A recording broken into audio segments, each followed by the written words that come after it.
안녕하세요. 코로나가 만든 강제 방구석 사업가 김알파카입니다.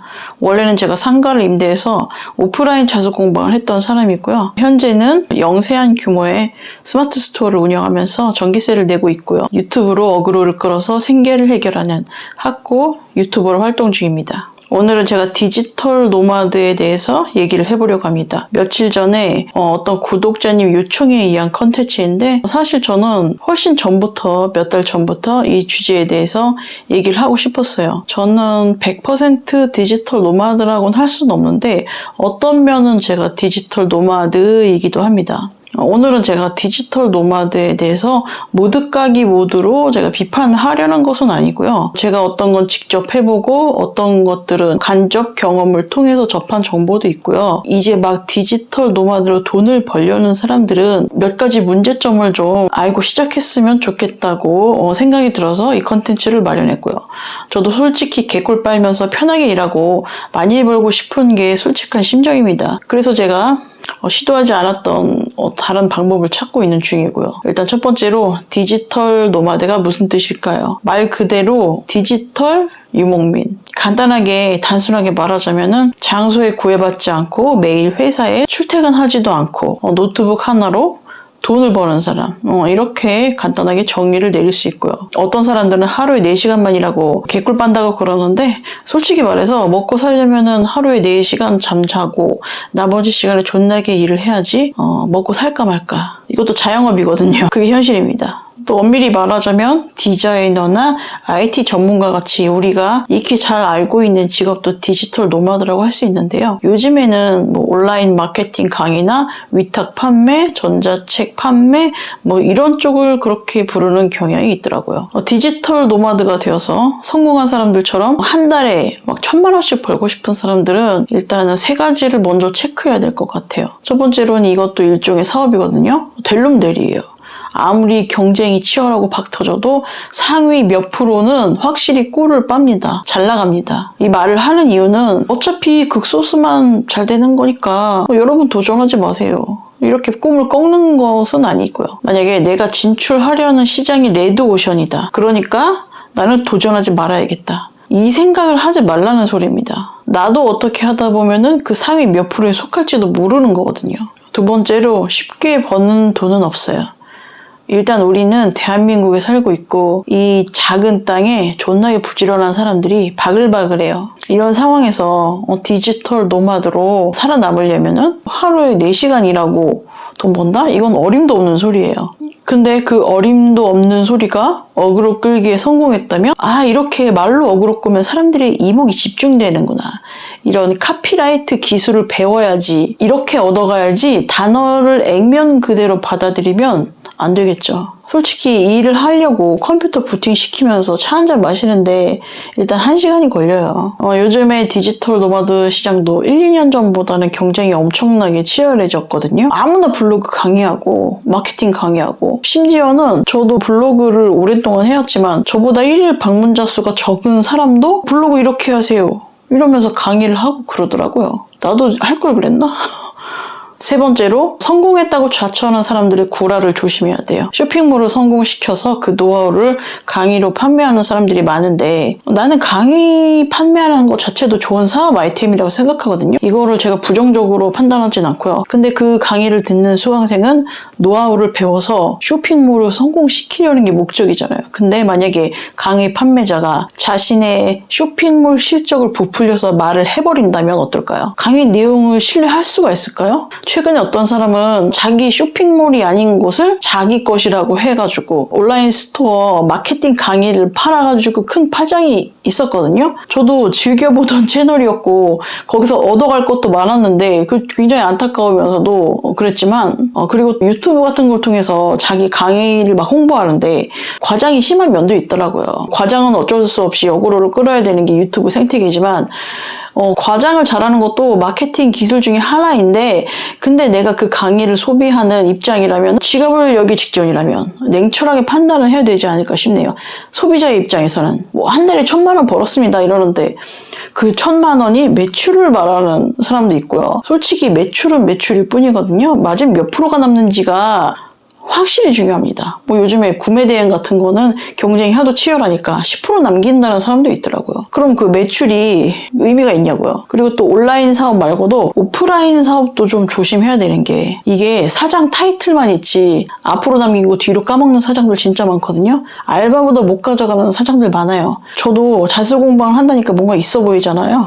근데 자수공방 수입해봤자 요즘은 최저임금도 못 챙길 때가 종종 있어요. 그래서 제가 부족한 돈은 유튜브로 어그로 끌어가지고 벌고 있고 이마저도 수입이 불안정하니까 제가 또 다른 돈 나오는 구멍을 팔려고 지금 애쓰는 중이죠. 저 무자본 창업, 위탁 판매 이런 거 많이 들어보셨죠? 제가 거기에 대해서 좀 얘기를 할게요. 무자본 창업이 뭐냐면은 제가 아주 단순하게 예를 들어서 제조 공장 하나를 컨택해요. 그래서 그 공장 사장님한테 사장님 저 물건 주시면은 제가 스마트 스토어에서 잘 팔아보겠습니다. 저한테 뭐 도매로 물건 주세요. 이런단 말이죠. 그래가지고 일단 내 이름으로 스마트 스토어를 만들어가지고 상품명, 키워드도 잘 뽑고 광고를 하든 어떻게든 해가지고 공장에서 컨택한 제품을 검색 결과 상위로 올려요. 그러면 그 물건이 필요한 소비자가 주문을 하겠죠.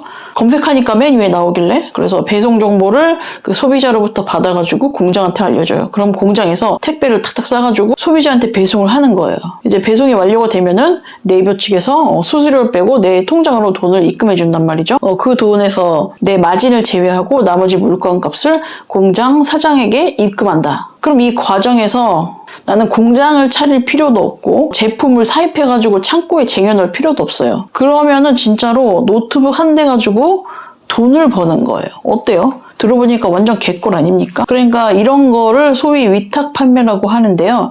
실제로 이 방법으로 꽤 많은 돈을 버는 사람이 존재를 해요. 내가 계속 얘기하는데 뭘 해도 잘하는 사람이 있잖아요. 그런 사람들은 법니다. 근데 이 과정에서까지 예상치 못한 문제점이 생길 수가 있어요. 일단은 그거를 알고 시작해야지 내가 손해를 보지 않고 멘탈이 터지지 않습니다. 자, 내가 물건을 잘 팔았어요. 근데 쇼핑몰에서 정산을 늦게 해주는 경우가 있을 수 있겠죠. 그걸 내가 팔았으면 그 돈을 플랫폼에서 빨리 입금을 받을수록 좋은 거잖아요. 자금이 빨리빨리 회전되니까. 내가 공장에 물건값을 줘야 되는 날이 정해져 있는데 플랫폼에서 돈이 늦게 들어온다. 그러면은 일단 내 돈으로 메꿔야 할 상황이 생겨요. 일단 네이버 스마트 스토어는 우리나라에서 정산을 제일 빨리 해주는 편이에요. 반품률이 적으면은 배송 완료 하루 지나가지고 바로 입금이 되는 제도도 운영하고 있거든요. 근데 쿠팡 같은데 쿠팡 여기는 정산을 되게 늦게 해줘요. 거의 뭐 한 달 갖고 있다가 주는 그런 느낌이고 그거를 한 달 갖고 있다가 줄 때 100% 주는 것도 아니고 쪼개서 줘요. 그럼 환장합니다. 이런 식으로 정산이 늦어지면 어떻게 됩니까? 물건이 막 팔려요. 물건이 팔리죠? 이렇게 막 매출이 많이 나오고 막 좋을 것 같은데 나는 실제로는 돈이 쪼달리게 돼요. 심지어는 물건값을 대주느라고 공장에다 이제 입금을 해야 될 거 아닙니까? 그래서 대출을 받아서 메꿀 수도 있어요. 자, 그러면은 내 자금이 물려 있어요. 물려 있는데 이게 무자본 창업인가요? 그런 건 아니죠. 아무튼 저는 정산 문제 때문에 쿠팡 판매는 접었고요. 저는 솔직히 경쟁이 없거든요. 제가 직접 만든 거라서 경쟁이 없는데 정산을 늦게 해주니까 빡치더라고요. 그리고 또 도매 또는 제조업체의 갑질. 갑질에는 이제 다양한 형태가 존재하는데 그 공장 사장이 술에 취해가지고 전화로 주사 부리고 막 이런 경우가 황당한 경우가 있습니다. 이건 실제예요. 실제 사건입니다. 그리고 또 뭐 너한테는 뭐 물건을 주니 안 주니 뻑하면 이제 전화해갖고 지랄하고 그런 사람도 있고 왜 이러냐? 너 말고도 물건 팔아줄 사람 많거든요. 그러니까 내가 전부터 계속 얘기하지만 제조가 갑이고 도매가 갑이에요. 소비자도 갑이고 그러면 판매자는 뭐냐? 갑이 아니고 을, 병정, 무기, 경신, 임캐죠. 또 다른 케이스는 평소처럼 이제 주문을 받아가지고 배송 정보를 보냈는데 갑자기 아무런 예고 없이 공장에서 이거 물건 품절이야. 물건 없어. 못 보내. 이런다는 거예요. 그러면은 이제 판매자 측에서는 품절이 돼버렸다. 그러면은 판매 취소를 하잖아요. 페널티가 있어요. 하지만 그 과정에서 제조업체는 페널티요? 페널티 뭔 페널티야? 그거는 순전히 내 사정인 거죠. 그래서 이런 경우에 나랑 같은 물건을 파는데 사입해서 파는 사람도 있거든요. 그래서 어떻게 하냐면은 그 다른 쇼핑몰 판매자 물건을 구입을 해가지고 내 손님한테 보내는 식으로 처리하는 사람도 있어요. 급하니까. 그럼 이 과정에서 내 마진은 어디 갔어요? 당연히 없죠. 물론 몇 가지 문제점을 말했지만은 위탁 판매를 잘해서 괜찮게 버는 사람 존재합니다. 쏠쏠하게 버는 사람 꽤 많아요. 그래서 위탁을 하다가 직접 사입해서 판매를 해야겠다 이러면서 사업을 확장시키는 사람도 있어요. 그러니까 너무 비관적으로 생각하지 말고 쇼핑몰을 그런 식으로 키워가더라고요. 근데 또 다른 문제는 누가 봐도 하자가 있는 물건이에요. 그래가지고 배송받은 소비자가 클레임을 걸겠죠. 근데 공장에서는 이거 하자 아니래. 하자인데 하자가 아니래요. 환장하죠? 그러니까 이게 위탁이든 사입이든 이렇게 도매나 제조 쪽에서 똥배짱을 부려버리면은 나만 손해예요.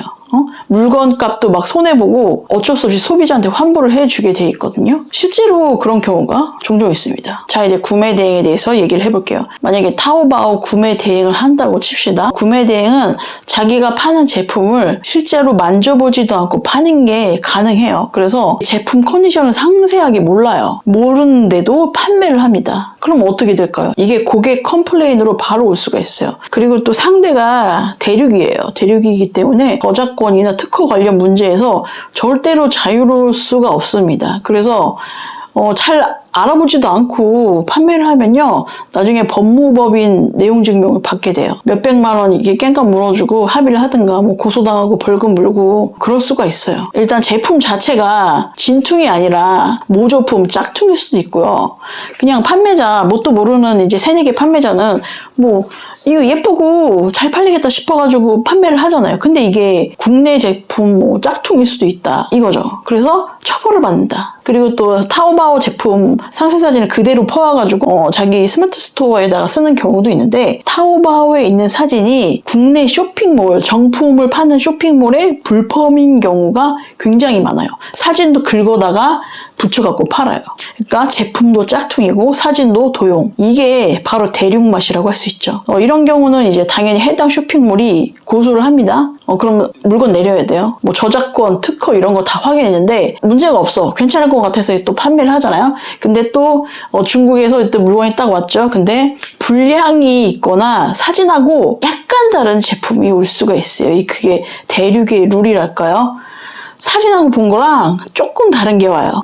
저도 몇 번 당했는데, 원래 구매 대행으로 잘 나가면은 이제 직접 수입해가지고 판매하는 식으로 사업을 확장하고요. 저는 구매 대행 단계를 뛰어넘어가지고 중국에서 직접 수입을 해봤어요. 나름 1688에서 상품평 좋은 걸로. 근데 또 택배를 딱 열어보니까 내가 주문했던 그게 아니에요. 박스를 열어보는 순간 이거 못 팔겠다 싶은 거예요. 그리고 문제는 분량이 너무 많아요. 10%가 넘고 거의 뭐 70% 건지면 잘 건진 거고, 저는 그래가지고 어떤 거는 그냥 안 팔고 사은품으로 돌리고 그러거든요. 그리고 또 이건 중국산이니까 내가 또 경쟁을 하기 위해서는 가격을 낮게 판다 이거죠. 근데 제품값에다가 관부가세, 배대지 수수료, 해외 배송료, 국내 배송료 이렇게 다 내는데 결국엔 나는 쓰레기 상자를 받게 된 거죠. 제가 그 이후로는 이제 다시는 중국에다 물건 떼다가 팔지 말아야겠다 이렇게 약속을 했는데, 그래도 이게 복불복이에요. 잘 수입하는 사람도 잘 수입을 해요. 수입한 물건이면은 괜찮은 것만 이제 골라서 쓸 수가 있잖아요. 좀 물건 검수도 하고. 근데 구매 대행은 좀 그게 안 될 수가 있고요. 그러니까 이게 리스크가 너무 크고 고객 클레임이 들어올 여지가 너무 많은 거라서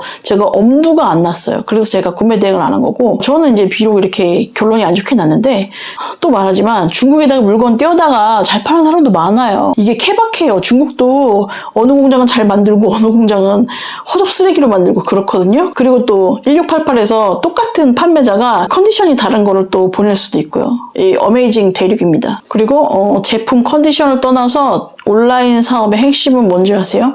그거는 키워드라고 할 수 있어요. 똑같은 물건을 팔더라도 내가 어떤 키워드를 잡아서 상품을 마케팅하느냐에 따라 가지고 결과가 달라져요.